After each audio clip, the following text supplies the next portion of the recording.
bisa melanjutkan majelis ilmu kita. Dan kalau malam Ahad tentang akidah, maka kita melanjutkan tema yang lalu, yaitu tentang 3 prinsip yang utama dalam Islam, sebagaimana yang dinyatakan oleh Syekh Muhammad At-Tamimi. Dia berkata, wa idza qila agama usul salasan, apa itu prinsip yang 3 alladhi yajibu 'alal insan ma'rifatuha, yang wajib diketahui oleh manusia. Maka yang pertama, katakanlah ma'rifatul abdi rabbah, seorang hamba harus kenal Rabbnya, wa nabiyahu, dan nabinya, wa dinahu dan agamanya. Nah, kita sudah melewati yang pertama, mengenal Allah. Mengenal Allah ada 3. Yang pertama yaitu rububiyahnya, Allah sebagai Rabb, uluhiyahnya, Allah sebagai ilah. Saya ulangi secara cepat. Mengenal Allah sebagai Rabb, yang pertama Allah memperkenalkan dirinya dengan nama Allah. Allah berfirman pada Quran surat Taha ayat 14, innani anallahu la ilaha illa ana. Sesungguhnya aku adalah Allah, tidak ada ilah yang berhak disembah selain aku.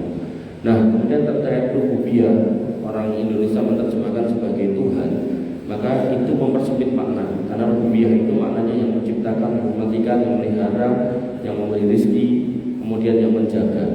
Allah berfirman tentang itu di dalam Quran surat Al-Fatihah ayat yang pertama, atau nanti menurut sebagian mufassir ayat yang kedua, yaitu alhamdulillahirabbil alamin. Segala puji bagi Allah, Rabb semesta alam. Dan Allah pastikan kalau Rabb itu mencakup pada penciptaan.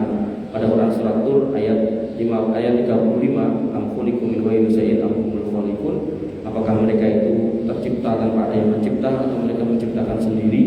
Kemudian Allah juga sudah, saya jelaskan juga, Allah sudah mengklaim kalau Allah yang membentuk kita di rahim ibu kita sehingga kita keluar berbeda-beda. Pada Quran surat Al-Imran ayat 6. Kemudian Allah yang membentuk semua makhluk, Quran surat Taha ayat 50. Allah yang menciptakan semua alam semesta, surat Fussilat ayat 37. Dan Quran surat Yunus ayat 31, bahwasanya Allah yang memberikan kita semua rezeki dan semua makhluk itu rezeki. Kemudian Al-Baqarah 22, Allah yang memelihara ciptaannya. Kemudian Al-A'raf 54, segala ciptaan dan urusan menjadi hak dan kuasa Allah. Dan ditutup kajiannya dengan hadis dari Abu Dzar Al-Ghifari, bahwasanya Allah tidak butuh pada siapapun. Kalau kalian semua berkumpul, baik manusianya maupun jinnya, dari yang pertama sampai terakhir, semuanya menjadi manusia yang paling bertakwa, maka tidak bertambah kemuliaan sedikit pun. Kalau kalian berkumpul dari manusia pertama sampai terakhir, jinnya juga, dan kalian menjadi manusia yang paling durhaka, maka kemuliaan itu tidak berkurang sedikit pun. Begitu pula ketika kalian dari manusia pertama sampai terakhir, jin pertama sampai terakhir berkumpul di satu tanah yang lapang meminta, semuanya meminta dan semua tak beri, maka tidak akan berkurang kekayaanku, kecuali kayak berkurangnya lautan ketika dicelup pakai jarum, terangkatlah air di jarum itu, maka berkurangnya hanya semisal dengan itu. Hadis riwayat Muslim nomor 4674. Bapak Ibu dirahmati oleh Allah Subhanahu wa taala. Kemudian materi yang sudah lewat juga, yaitu tentang uluhiyah Allah. Berarti mengesahkan Allah dalam hal menjadikan Allah sebagai al-ilah. Al-ilah itu yang disembah. Rububiyah itu menciptakan, mematikan, memberi rezeki, menjaga, memelihara. Maka al-ilah itu yang kemudian harus kita sembah. Makanya sudah dijelaskan juga Al-A'raf 54, Allah meminta semua makhluk tunduk kepadanya, menyerah, tidak boleh membangkang. Nanti setan membangkang, iblis membangkang, itu kemudian dianggap makhluk yang sombong, yang kemudian dikeluarkan dari surga. Jadi dosanya iblis itu tidak membunuh siapapun, tapi karena enggak manut. Kemudian bahkan Allah meminta semua manusia juga untuk menyembahnya. Allah berfirman pada Quran surat Al-Baqarah ayat 21, ya ayyuhan nas u'budu rabbakum alladzi khalaqakum wal ladzina min qablikum la'allakum tattaqun. Wahai manusia semuanya, sembahlah Rabbmu yang menciptakan kamu dan orang-orang sebelum. Sehingga orang yang dulu sudah datang dan sudah pergi, kita sekarang datang dan sekarang hidup, dan insya Allah kita pasti akan pergi. Maka orang yang akan datang dan juga nanti akan pergi. Maka Allah yang pertama dan yang terakhir tetap berada di tempatnya, di makomnya, dan dengan kuasanya. Maka tinggal pilihannya, kita mau istiqomah menjadi hambanya apa tidak, karena semuanya datang dan pergi, dan itu yang disebut dengan makhluk. Kemudian dengan cara mengesahkan Allah dalam uluhiyahnya. Kita sebutkan di dalam Quran surat Al-Fatihah setiap hari 17 kali, iyyaka na'budu wa iyyaka nasta'in. Ya Allah, kami menyembah Engkau saja dan kami hanya minta pertolongan kepada Engkau saja. Ini ucapan yang kita ucapkan setiap hari. Nah, yang diminta enggak cuma ucapannya tapi buktinya. Sama kayak seorang laki-laki yang menerima akad nikahnya dia dengan istrinya. Saya terima nikahnya putri Bapak Fulan bin Fulan dengan mas kawin sekian-sekian dibayar tunai. Itu enggak cuma soal seneng-senengin tok ya, termasuk nyarikan nafkah, termasuk melindungi, menjaga. Makanya enten suami bojone dicedhaki preman kok dhek malah melayu paling banter niku nggih kleru. Ya kudune dilawan ya, soal kalah atau menang itu lain cerita. Tapi kalau suami ini lari terus malah terus PN ya. Wah, itu gak jelas. Makanya ketika kita menyatakan iya karena butuh, iya karena nasta'in, nah, maka yang diminta gak cuma pengakuan. Nah, kita harus benar-benar menyembah Allah, tidak yang lainnya. Sehingga Allah menolak sesembahan selain Dia, dan Allah kemudian mengatakan fala taj'alu lillahi andada wa antum ta'lamun. Jangan pernah kamu menyekutukan aku dengan yang lain sedangkan kamu tahu kalau aku ini Rabbmu. Maka Bapak Ibu yang dirahmati oleh Allah Subhanahu wa taala, dan Allah memastikan keesaannya menurut surat Al-Anbiya ayat 108. Allah berfirman, "Qul innama yuha ilayya annama ilahukum ilahu wahid fahal antum muslimun." Katakanlah wahai Muhammad kepada manusia-manusia itu, sesungguhnya yang diwahyukan kepadaku adalah bahwasanya ilahmu yang kau sembah itu ya cuma satu. Dan Allah bertanya, "Fahal antum muslimun?" Apakah benar kamu mau semeleh-seleh mengikuti keimanan ini? Apakah jangan-jangan kamu ngakunya beriman kepada Allah, sholatnya menghadap kiblat menyembah Allah, tapi begitu ada masalah tarinya mendukun, begitu ada masalah semedin ini ini. Nah, ini menjadi pertanyaan. Benarkah fahal antum muslimun? Benarkah kita ini orang-orang yang sudah berpasrah kepada Allah? Makanya Allah itu tidak ingin kita itu sholatnya madhep kiblat menghadap Allah, nunduk kepada Allah, tapi ada masalah lari kepada makhluk, itu tidak boleh. Artinya kalau kita dagang nggak berhasil, itu tetap mintanya kepada Allah. Atau mau mengaku pesugihan berhasil, wis ben Pak, biar tidak usah digagas. Begitu pula ketika jenengan sakit, dengan periksa sana sini nggak mari-mari, Pak ini sakit yang sama, mari goro-goro tinggi pun biarin dia, jenengan nggak usah. Artinya kita harus tetap istiqomah di atas jalan ini, dan inilah yang disebut dengan mengesahkan Allah sebagai al-ilah, menyembah Allah saja, tidak menyembah yang lain, minta tolong hanya kepada Allah saja, tidak kepada yang lain. Bapak Ibu dirahmati oleh Allah Subhanahu wa taala. Dan kemudian masjid ini Allah mengklaim kepemilikannya dengan mengatakan wa annal masajida lillah, masjid itu Allah. Fala tad'u ma'allahi ahada. Nek sudah di dalam masjid dan kamu sudah bangun masjid, jangan pernah kamu agungkan nama selain Allah. Pramila kalau ada caleg segala macam mau sholat niki monggo. Tapi kalau sudah mulai pilih saya, jangan yang lainnya, tidak boleh. Termasuk ketika mungkin demikian yang dari ormas A, B, C, tidak usah dipajang dan niku pelan. Karena nanti begitu dengan pajak, mungkin sing ormasnya beda, mau sholat kono. Nah, mulailah rasa timuran niku geser. Makanya wa annal masajida lillah wa la tad'u ma'allahi ahadan, ini perlu dihayati. Dan saya sudah menyaksikan di beberapa tempat yang begini kasih niku, otomatis yang berperan itu sudah dominasi ormas yang di situ. Begitu kemudian ada perbedaan pendapat, langsung di cut off, selesai soal iki. Hal-hal seperti ini kurang tepat. Padahal saya selalu katakan, ketika kita belajar fikih secara luas, kita akan luas dalam berhadapan dengan kaum muslimin. Kita akan bertasamu, kita akan mudah memahami keadaan saudara kita. Bukan kemudian kita kaku pada pendapat kita. Nek fikih ya, tapi nek akidah memang harus tegas, dibedakan. Fikih ada kondisi di mana Nabi pernah melarang, ada kondisi di mana Nabi pernah mencabut larangannya. Jadi ada dua keadaan yang mungkin akan berbeda fikih. Tapi begitu akidah, dari sejak Nabi mengatakan sampai akhir itu akan sama. Termasuk ketika mengatakan surga itu pintunya 8, yang saya tahu ya, belum saya temukan riwayat dan pintu surga itu 18 terus, berarti ini akidah.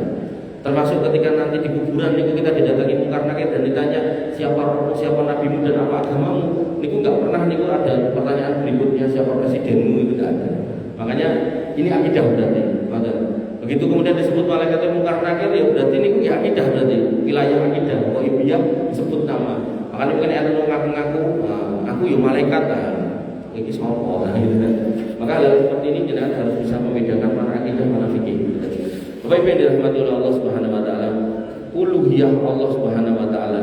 Kemudian tidak boleh menyebut mengagungkan selain Allah di dalam masjid, termasuk menjadikan kuburan di dalam masjid atau di depan masjid atau di kiri kanan masjid yang nanti berpotensi diagungkan.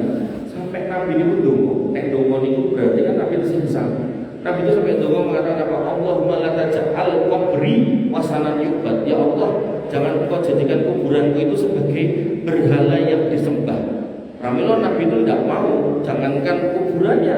Bahkan ketika sahabat bermajlis Nabi ini rawuh, lajeng para sahabat berdiri ini Nabi mboten kersa napa melih kuburane.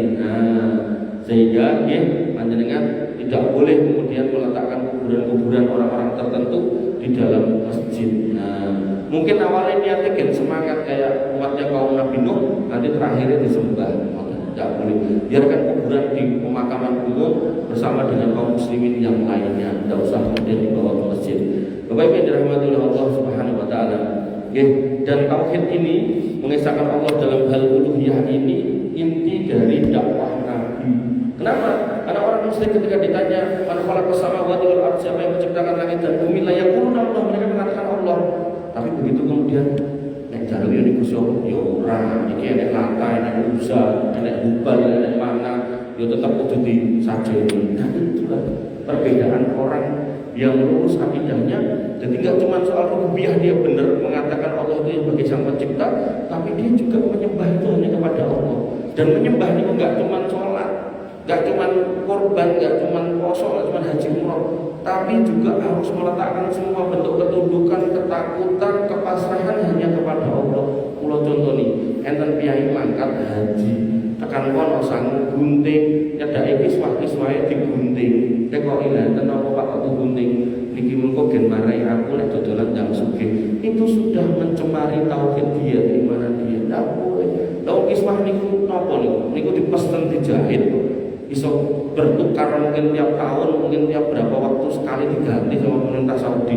Nomornya sebenarnya digunting-gunting wong ngoten niku benar diganti sama pemerintah Saudi. Maka enggak ada keutamaan apapun dari kisah itu, tidak ada. Parah lagi, niku enten wong-wong sing nyaku keturunan Nabi ngubeng gawa gombal, gombalnya niku resik anyar dan mengatakan ini kiswah makam Nabi. Lho makam niku dikunci rapet. Piye ling jikok siji. Sing keloro nek memang niku kiswah makam Nabi kok anyare ra ukur loro. Sing ketelu dicek ning Shopee niku akeh sing dodol.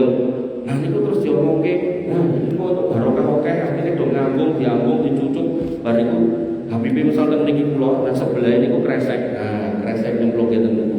Ujung-ujunge niku lho sing digoleki kresek niku. Nah, mung nek kresek wis isine akeh, godhet akeh, enek sing ayu diduding, belum rata pek bojone. Nah, ngoten. Jane nggih urusan niku peteng kali sore peteng niku.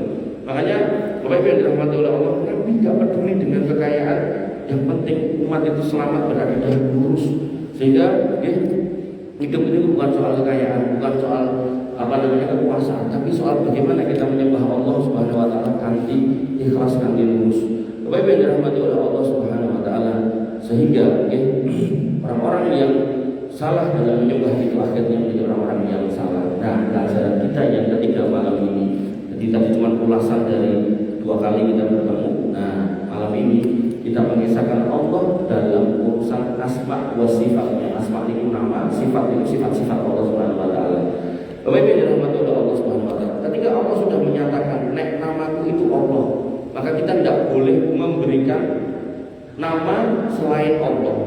Tapi Bapak Ibu yang dirahmati oleh Allah, pada orang surat Al-A'raf ayat 180 Allah menyebutkan walillahil asmaul husna. Aku punya nama yang lain, yaitu asmaul husna, nama-nama yang baik.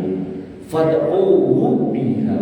Celukan aku, dongo marang aku nganggo jeneng-jeneng iku. Nah, artinya ketika jenengan minta ya Allah berikan saya ini monggo. Nah, ketika yang jenengan minta terkait dengan rezeki, maka jenengan bisa mengucapkan ya Razzaq berilah saya ini. Ben lebih spesifik. Nah, Makanya ada nabi yang kemudian sampai tua nggak dikasih putra, maka beliau minta kepada Allah putra, dan di akhir doanya beliau mengatakan wa anta khairul warisin, dan engkau sebaik-baik yang memberikan waris. Maka khairul warisin ini bisa masuk dalam kategori Asmaul Husna. Sehingga ulama menyebutkan ada yang menyatakan Asmaul Husna 99, tapi ada juga yang menyatakan sebenarnya enggak 99. Asal ada dalilnya itu bisa. Termasuk misal Nabi sering bersumpah waladhi nafsi biyadihi, demi Rob yang menggenggam jiwa Muhammad. Nah kalau udah bahasanya seperti itu, maka ini istilah penamaan yang disandarkan kepada Allah. Maka ini sebenarnya yang masuk Asmaul Husna, tapi bukan yang 99 itu. Makanya tadi Nabi itu mengatakan Rabbi la tajarni fardan wa anta khairul warisin, ya Allah panjenengan ampun ninggalke kula teng donya piyambakan ra duwe keturunan. Kula nyuwun keturunan. Soalnya jenengan itu sebaik-baik pemberi waris. Nah, makanya khairul warisin itu bisa masuk dalam kategori Asmaul Husna. Dan itu menjadi sunnah ketika ngapunten dengan gadah putra pun nikah damu mboten gadah putra, lan niku diajari itu oleh Rabbi tatadzani fardan wa anta khairul warisin. Enten kiai tangan kali kula tahun ra duwe anak, kula critani bla bla bla. Terakhir kula ketemu niku gadah putra paniku. Ning paniku mboten gadah melih. Terus kula tekoki sing tak ajari urut kae nglakoni nek ora mboten. Lah ngopo? Lah pun gadah. Jadi menurut saya tak pun duwe pun wis ana ahli. Bapak Ibu dirahmati oleh Allah Subhanahu wa taala. Nah, kembali ke pelajarannya. Aduh, ketutup. Apunten. Kemudian pada ayat yang sama, ketika Allah meminta kita untuk menyebut nama Asmaul Husna, jadi boleh ya. Jadi menyebut nama selain Allah itu tidak boleh. Kalau kita mau memanggil Rob, Tuhan itu kita panggilnya Allah. Kalau mau pakai penamaan yang lain, maka kita bisa pakai Asmaul Husna. Maka Allah juga mengingatkan wa dzaril ladzina yulhiduna fi asma'i, tinggalno wong-wong sing menyimpang dari menyebut namaku. Lah napa enten dengan golek enten YouTube Muhammad adalah asma Allah, malah ketemu wong iki. Jadi ada orang dosen tafsir mengatakan bahwasanya Muhammad itu adalah ismun min asma'illah, nama di antara nama Allah. Makanya dengan itu ya Muhammad itu. Nah, ini ngapusi jelas ngapusi. Gak ada satu ayat pun, gak ada satu hadis pun, gak ada satu ulama pun. Mung dhek wae sing ngomong niku dan dhek pengen diceluk ulama. Kan ning sangka Sumatera pengen diceluk Buya. Namanya Buya Hasyim Rosi. Nah, niku hati-hati. Artinya ketika ada orang sudah lancang seperti itu, Allah mengatakan wa dzaril ladzina yulhiduna fi asma'i, tinggalkan. Jangan kemudian ngapunten sebagian orang tak ambil yang baik, tak tinggalkan yang buruk. Pertanyaan ini jenengan ada filter ini mboten, nek filter jenengan mboten sae, jenengan mungkin mboten iso bedake ketika dia ngomong yang jelek maupun yang buruk. Makanya ada ibu-ibu yang bertanya sama saya, Pak Ustaz, saya mau nanya, kemarin saya pengajian, Ustaznya ngomong, Bu, gandeng jenengan pun sepuh, dengan sama sepuh, gandeng jenengan pun sepuh, biar lebih hangat keluarganya, itu angsal, jenengan nek nggih buka hasrat sesama suami istri, nonton film porno kok ten kula niku pripun hukume yang pertama sadare kula jawab hukume iku ustaze ampun diceluk melih, ampun dikasih pengajian, nek dhek tetep isi dengan rasa ngrungokke, karena dengan bakal ketemu subhat-subhat berikutnya yang jenengan kalau enggak punya ilmu jenengan akan kejeblos parah lagi kalau urusan akidah ngeten iki. Pramila ketika Allah sudah mengatakan tinggalkan iki sing ingin saya sepuluh Allah, maka kita orang beriman, orang bertakwa, berkumpul namanya mutakin di rumah di antara rumah Allah, kita dengarkan apa larangan Allah, tinggalkan. Ini pun rasanya rasa nonton mia ini. Malah kan sih ngomongan sebelah ini kan apik Mas. Nggih pas niku apik, namun nek kesisipan sing elek namun jenengan saged niteni, saged ngeri, mesti tak jipo iki sing iki ora. Makanya hati-hatinya seorang dai itu penting, dan kehati-hatian terbaik itu bukan soal narasi. Orang itu pintar ngomong, makanya orang takjub, elok ya omongannya. Tapi di antara semua itu Allah Nabi mengatakan wa khairul huda Muhammad. Petunjuk terbaik ya petunjuknya Muhammad. Kemudian wasarul umuri muhdatsatuha, perkara yang jelek itu yang diada-adakan. Tidak pernah ada yang ucapke, tidak ada yang pernah mendahului tiba-tiba nongol. Karena dianggap hebat, tapi diruput. Makanya Allah sudah memberikan pesan, tinggalkan. Tinggalkan serasa tidak penasaran. Lah wong ganteng, ibu sosok ngoten niku. Wong ganteng kok jeneng ganteng pinter gitu. Kan enten kula. Boten boceng. Bapak Ibu yang dirahmati oleh Allah Subhanahu wa taala. Sehingga Allah kemudian menutup firman-Nya, sayudzawna ma kanu ya'malun, maka akan kami balas itu. Baik orang yang ngomong benar, mengucap benar, berdoa dengan benar, menyebut nama Allah dengan benar, atau orang-orang yang menyimpang. Namun jadi piye ini pun dibalas. Ini omah dibedil. Jadi cekel putrane kebledosan mati. Jane nek mau introspeksi itu kepilih dari Gusti Allah, tapi namanya orang baru di atas angin dan ini kena gagas. Bapak Ibu dirahmati oleh Allah Subhanahu wa taala. Kemudian kaidah berikutnya dalam mengenal nama dan sifat-sifat Allah. Allah sudah membuat rumus pada surat As-Surah ayat 17, laisa kamitslihi syai'un wa huwas samiul basir. Allah itu tidak akan pernah serupa dengan makhluk manapun, tapi Allah juga Maha mendengar dan Maha melihat. Mendengar dan melihat kita juga sama. Ini menunjukkan Allah punya sifat sama kayak kita, tapi berbeda. Kenapa? Di depan Allah mengatakan laisa kamitslihi syai'un. Allah tidak akan sama dengan makhluknya. Maka mendengar dan melihatnya Allah berbeda dengan kita. Nek kita melihat ada 10 dicopot-copotan wis ra ketok. Nek Mas Dana iki ketok rada gede gitu. Nah, tapi mukanya udah buyar, enggak kelihatan. Kalau melihat rada jauh. Ini kita. Tapi begitu Allah bisa melihat yang di lautan, yang di bumi, bahkan yang di dalam tanah juga kelihatan, yang di dasar lautan juga tahu, yang di langit juga tahu, semua terlihat. Begitu pula mendengar, kita yang mendengar, Allah mendengar, tapi pendengaran Allah lebih tajam daripada kita. Kita bahkan orang di sebelah tembok ngerasani kita nggak tahu, orang yang kemudian di belakang kita sosok kita yang nggak dengar gitu kan. Maka Allah semua yang di langit, di bumi, bahkan yang masuk ke lubang-lubang kecil seperti semut pun Allah juga tahu. Sehingga ada sifat yang Allah sifatkan untuk dirinya seolah-olah mirip buat manusia makhluknya, tapi hakul yakin berbeda. Kalau kasih contoh, ya jumlah fawqa aidikum. Allah punya tangan dan tangannya di atas tangan-tangan kalian. Maka Imam Malik merumuskan tentang istiwa, bersemayamnya Allah di langit. Al istiwa'u maklumun. Istiwa itu diketahui maknanya apa secara bahasa. Kemudian wasu'alu anhu bid'ah, dan mempertanyakan wal kaifiyatu majhulun, dan bagaimana duduknya Allah itu enggak ada orang tahu. Karena enggak ada orang tahu, enggak usah dicanda-canda ini pada oleh siapapun. Karena laisa kamitslihi syai'un wa huwas samiul basir. Wasu'alu anhu bid'ah, dan mempertanyakan tentang bagaimana istiwanya Allah di langit itu sebuah kesalahan. Maka begitu ayat berbunyi yatullah wa aidikum, tangan Allah di atas tangan-tangan kita, maka kita imani Allah itu punya tangan. Karena tangan sudah jelas. Kemudian wal kaifiyatu majhulun, tangan Allah seperti apa tidak ada yang tahu. Wasu'alu anhu bid'ah, dan menanyakan bagaimana tangan Allah itu sebuah kekeliruan. Ini kaidah Imam Malik. Imam Malik itu satu-satunya imam yang punya silsilah dhahabiyah, yaitu silsilah sanad emas. Kenapa? Karena beliau berguru kepada Nafi. Nafi ini bekas budaknya Ibnu Umar.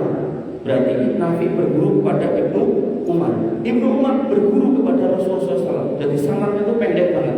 Jadi ya bosannya mengadili mangkul itu cedak banget. Nah, dari Nabi, kemudian Ibnu Umar, Nafi, Imam Malik. Dan dari imam empat ini, Imam Malik ini yang punya sanad paling pendek kepada Nabi SAW. Oleh karena itu maka Bapak Ibu yang dirahmati oleh Allah, beliau punya kaidah emas itu. Ini perlu kita pegang. Bahwasanya apa yang Allah nyatakan di dalam Quran kita terima apa adanya. Soal mempertanyakan bentuknya kayak gimana nggak usah ditanyakan. Kaidahnya laisa kamitslihi syai'un, nggak akan sama dengan makhluknya. Wa huwas samiul basir, dan Allah Maha mendengar dan melihat. Mendengar melihat kita juga melihat, tapi ternyata Allah batasi mendengar dan melihat kita itu terbatas. Allah tidak punya batas. Kaidahnya di situ. Sehingga ketika dengan menghayati benar ayat ini, As-Surah ayat 11 ini, maka ketika kemudian nanti muncul manusia, kok iso nguripe wong mati, kok iso nekokke udan, kok iso macam-macam, maka orang yang enggak paham ini, tauhid yang ini, keimanan al-asma wa sifat ini, dia akan ngitung melu, oh iya, kowe wong hebat. Bahkan kowe iso nguripe wong mati, bahkan kowe iso mateke wong urip, bahkan kamu bisa datangkan hujan, bahkan tanah yang tandus bisa menjadi subur, bahkan tanah yang dikira orang gak ada apa-apanya, emas yang bisa kamu keluarkan, dan segala macam hal yang dianggap ajaib. Tapi begitu dengan lihat, kok bentuknya kaya awake dhewe, sikile padha, tangane padha, sirahe padha, kupinge padha, bahkan ngentute yo padha, berarti ini bukan Tuhan, manusia si manusia itu setelah mengatakan saya Tuhan, dia membunuh pemuda yang kemudian diminta untuk beriman. Begitu sudah dibunuh, dihidupkan, dan pemuda itu diminta untuk beriman. Iman aku kemopat urip tak pateni terus tak urip ke iman aku. Kata pemuda yang soleh ini, pemuda yang gaya ngaji ini, dia pun menjawab, orang justru aku semakin yakin nek kowe sing diceritake karo Nabi. Selama ini aku cuma dengar, cuma baca, cuma mempelajari tentang kamu. Saiki aku malah ketemu dan aku yakin kowe wonge kuwi mergo yang kamu lakukan sama, dan makin mantap lagi karena matamu itu dua satunya sakit. Ini menunjukkan ada keterbatasan. Jadi Allah itu meninggalkan bekas tanda pada orang-orang yang diberikan fitnah tentang kehebatan melebihi manusia, tapi ada tanda kalau dia cuma makhluk, yaitu apa? Buktinya dia bisa mengobati siapapun, ternyata matanya sendiri tidak bisa diobati. Makanya biaya yang bisa ke dukun itu jenengan harusnya bertanya kepada mereka. Dukun ini tidak orang omahe kaya apa? Jaluk sugih kok dukune omahe gede gimana? Jaluk bojo kok dukune dudo, jaluk hebat kok dukune kuru gering lor-loron watuk-watuk kaki koyo. Nah, hal seperti ini kita harus evaluasi. Ya, jaluk putra dan dukune malah rada anak ngajar. Nah, hal seperti ini kita harus paham. Maka keterbatasan pada manusia, pada makhluk inilah mengindikasikan dia itu makhluk tidak bisa apa-apa sebenarnya. Dan Dajjal itu benar-benar akan datang, dan Dajjal yang datang itu akan menawarkan semua itu tanpa batas, sampai orang-orang beriman itu sudah habis-habisan mempertahankan imannya. Makanya Nabi sampai mengatakan bahwasanya ya ayyuhal mu'minun fasbutu, hai orang-orang yang beriman, teguhkan iman. Karena kunci ini lawan Dajjal ini namanya iman. Karena kalau jenengan pakai rumus angel, waduh aku rasa duit, semuanya sing iman dikai duit. Makanya kan jenengan ningali ilmu niku kayak biok-biok ngumpul bareng, lakoni iki ngumpul dikai besek gede-gede. Jenengan tinggal evaluasi ini mau apa? Oh ternyata ini nyembah kuburan, donga-donga ning kuburan, mengagungkan kuburan. Oh secara akidah kaya ya wis aku ae besek wis ra apa-apa. Roti siji kalau aku wis alhamdulillah. Yang penting iman dulu dimainkan itu loh. Tapi kalau nggak pakai iman, wes semua dipertimbangkan. Makanya kalau nanti akan cerita tentang salah satu wujud Pak Kramat itu biasanya pengajian ramai dengan kedua. Jadi nama kampung sedekah enggak hendak pengurus cerita. Saya ini sepi ya mas, nggak pribun. Nah tapi kok nggak nanti nggak pengawasan, ini bedo. Muka pengawasan kali ternyata itu. Nah kok pindah-pindah itu, udah biasanya gede. Nah itu loh. Makanya bekal keimanan itu penting karena yang namanya hidup itu benar-benar kita akan dicoba.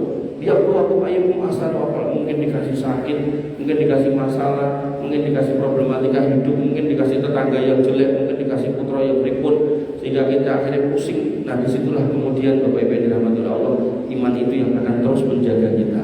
Makanya pentingnya mendapatkan ilmu, lebih pentingnya mendapatkan harta. Ketika jenengan punya ilmu, mobil khusus ilmu akidah, ilmu itu akan yang menjaga kita. Tapi nek jenengan mau ngegum ke bondo, boleh bondo oke, maka mati-matian bahkan sampai mati jenengan juga harus menjaga harta itu. Dadak gawe omah sing gede dipager, nek perlu golek satpam security, nek kurang ngingu niku segawon niku oke. Maka hal-hal seperti inilah yang kemudian difahami oleh manusia sebagai orang-orang yang salah dalam mengejar apa yang harus dikejar. Harusnya iman yang benar, tauhid yang benar. Bapak Ibu yang dirahmati oleh Allah Subhanahu wa taala. Dan ketika ngomongkan tentang Allah, Allah sudah mengatakan kul antum a'lamu amillah. Kamu lebih tahu atau Allah yang lebih tahu. Sehingga ketika Allah yang lebih tahu, maka kita kalau mau ngomong tentang Allah perlu mencari tahu dari firman Allah. Jangan dari orang-orang yang enggak jelas. Aku sniful Gusti Allah. Nanti ada lagi aku ini nek kita wocok Gusti Allah mulai aku. Nah yang kayak gitu-gitu rasa dirungokne. Walaupun dia ketok hebat, ketok gimana, biarin aja, tidak usah diurus. Dan saya sedih kalau melihat Mbah Bendung itu. Dari pas sholat di sini itu jamaah watanya sekampung melode, ya Allah.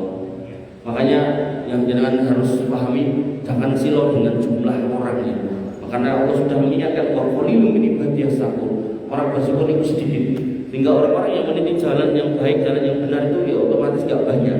Ketika gak banyak, maka bukan berarti terus salah.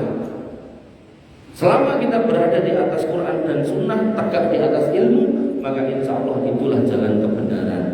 Kemudian Allah juga menyatakan bahwasanya Wallahul ladzi la ilaha illahu, tidak ada ilah yang berhak disembah selain Dia, alimul ghaibi wasyahadah, Dialah yang maha tahu atas yang gaib dan yang nyata. Sehingga kalau kita ngomongkan Allah itu gaib, maka ketika gaib tidak bisa kita lihat, maka yang terjadi adalah kita imani kalau Allah itu melihat kita. Nah, kalau itu bisa terangkai dalam hidup kita, kita meyakini Allah itu melihat kita, padahal kita yang ingin melihat Allah, tapi kita nggak bisa kita meyakini Allah melihat kita, maka di situ kita itu akan menjadi orang-orang yang bertakwa. Kerja, nyolong barang negara, di dalam Gusti Allah operasi itu. Punya anak, punya istri, pengennya yo orang kerja turu, oh iya, ini amanah sama mertua kerja akhirnya. Gak cuma mertua, tapi karena Allah juga perintahkan untuk mengurusi mereka akhirnya kerja. Makanya Bapak Ibu yang dirahmati oleh Allah Subhanahu Wa Taala, Nabi merangkai pada komunikasi Nabi dengan Jibril ketika Nabi bermajelis. Jibril datang, Jibril bertanya apa itu iman. Nabi menjawab iman kepada Allah, kepada Rasulnya, kitab-kitabnya dan seterusnya, sampai iman kepada qadar yang baik dan yang buruk. Kemudian Jibril bertanya lagi apa itu Islam. Nabi menjawab dengan rukun Islam, bahwasanya kau bersyahadat tidak ada ilah yang benar disembah selain sampai haji. Kemudian yang ketiga, apa itu ihsan? Wa mal ihsan? Ihsan itu apa? Kata Nabi SAW, ihsan itu anta budallah ka annaka tarahu fa illam takun tarahu fa innahu yaraka. Engkau beribadah kepada Allah seolah-olah engkau lihat Allah, tapi nek akhirnya memang enggak kelihatan, maka yakinlah Allah itu melihat engkau. Kenapa enggak kelihatan? Karena memang Allah membatasi pandangan manusia kepada Allah di saat hidup di dunia. Makanya termasuk tadi Pak dosen tadi, dia juga mengaku ketemu Allah secara hidup, secara terjaga. Maka itu jelas dusta. Itu pernah dilakukan oleh orang-orang Bani Israel. Setelah mereka minta hidangan dari langit, mereka minta macam-macam. Permintaan mereka salah satunya pengen melihat hatana Allah jahrah. Aku tuh pengen, kami tuh pengen melihat Allah nyata, ono di. Akhirnya dibawa ke Bukit Tur dan kemudian Musa memohon kepada Allah untuk dikabulkan permintaan orang Israel, dan Musa berdiri nggak karu-karuan. Kemudian lagi kecelap, corok kilat kecelap, mati semua. Tapi kemudian Allah hidupkan. Dan disitulah orang-orang Bani Israel kudu ini kan sadar, nek matanya nggak bisa jangkau. Jangankan Allah, makhluk Allah yang namanya matahari ini belum. Pas jam 12 nih kok dengan dana atau dengan rom jam, insya Allah butuh. Makanya Bapak Ibu yang dirahmati oleh Allah, ketika memandang makhluknya aja kita tidak sanggup, maka bagaimana kemudian kita akan memandang Allah? Makanya pandangan Allah itu akan menjadi nikmat terakhir penghuni surga. Terakhir itu bukan berarti terus entek, bukan. Nikmat akan diberikan terus sampai akhirnya ketika jenengan sudah merasa puas, jenengan akan ditanya, enek tambahan gelem orang, fahal min mazid, enek tambahan gelem orang. Dan orang surga kemudian bertanya, nah kami kan sudah mencukupi semuanya. Maka penghuni surga diajak keluar semuanya ke sebuah tempat yang luas, lalu tabir yang besar disingkap, seret, kemudian Allah ada di belakangnya terlihat. Dan jangan dengan bayangkan nek Allah segede tabir ini buatan. Sampai Ibunda Aisyah itu bertanya, apakah orang pada waktu itu tidak berdesak-desakan ya Rasul? Saking namo pengen delok, kata Nabi, tidak sebagaimana engkau melihat rembulan. Mau sak dunia lihat bulan, lihat matahari, tidak ada yang berdesakan. Ini bukan berarti Allah itu bulan kali matahari buatan. Jadi kita harus punya nalar logika yang lebih jauh daripada statement-statement. Karena nanti ada orang-orang yang dangkal logikanya ketika dikatakan wa ilul musallin, celaka orang sholat, dia malah ya wis aku tak rasa sholat. Itu nggih keliru. Ketika Nabi mengatakan man lahu sa'atun falam yudhi fala yaqrabanna musallata, siapa yang punya kelonggaran kemudian enggak korban, jangan dekat-dekat tempat sholatku. Maka itu harusnya kita kemudian introspeksi iman kita. Tapi sebagian orang malah nyandai, ya gandeng orang korban aku tak rasa sholat. Itu nggih keliru. Jadi logika-logika ini harus lebih dalam daripada yang kemudian kita bisa tangkap secara kata-kata. Bapak Ibu yang dirahmati oleh Allah Subhanahu Wa Taala. Nah, kemudian selain Allah menyatakan itu hal gaib dan hanya Allah yang tahu, maka Allah juga mengabarkan kalau Rasulnya itu tahu. Makanya ketika kita mau mencari tahu tentang Allah, kembalikan kepada Allah dan Rasulnya. Allah berfirman, Subhana rabbika rabbil izzati amma yasifun wa salamun alal mursalin walhamdulillahi rabbil alamin. Maha suci Rabbmu yang mempunyai keperkasaan dari apa yang mereka katakan. Jadi maha suci Allah dari semua manusia-manusia yang tidak sesuai dengan perkataan Allah dan Rasulnya. Wassalamun alal mursalin, dan keselamatan kesejahteraan semoga tercurah kepada para rasul. Walhamdulillahirabbil alamin, segala puji bagi Allah Subhanahu wa taala Rabb semesta alam. Ini menunjukkan ketika kita mau mensifati Allah, maka kita butuh rujukan kepada Allah itu sendiri, yaitu melalui firman-Nya yaitu Al-Qur'an, dan kita juga butuh rujukan dari nabinya yang merupakan utusannya, yaitu kembali kepada hadis yang sahih. Kenapa? Karena nanti orang Yahudi mengatakan yadullahi maghlulah, tangan Allah itu terbelenggu. Mergo napa?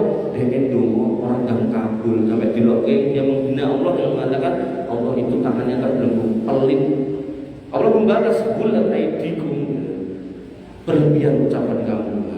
Waktu itu bima qalu, apa yang kamu ucapkan itu menjadi laknat buat kalian. Makanya Bapak Ibu yang dirahmati oleh Allah Subhanahu wa taala, seorang muslim harus berhati-hati. Niki materi yang bisa saya sampaikan tentang keimanan kepada Allah dalam hal nama-namanya dan sifat-sifatnya. Insya Allah masih berlanjut tentang nama-nama dan sifat-sifatnya. Di pertemuan yang akan datang kita akan membahas tentang apakah Allah itu berkeluarga. Intinya tentang nama dan sifatnya, kita mensucikan nama Allah dari nama-nama yang salah. Kita hanya menyebut nama dan sifat Allah sesuai yang Allah sebut. Kita imani apa adanya, kita tidak mempertanyakan bagaimananya, dan kemudian kita tidak mempermasalahkan apapun dari penyebutan yang Allah sebutkan, dan kita menjauhi dan harus menjauhi orang-orang yang menyimpang dari menyebut nama-nama Allah dan sifat-sifatnya. Dan gak usah jauh-jauh contohnya sampai ke sana-sana, maka di Indonesia sudah ada dan dengan harus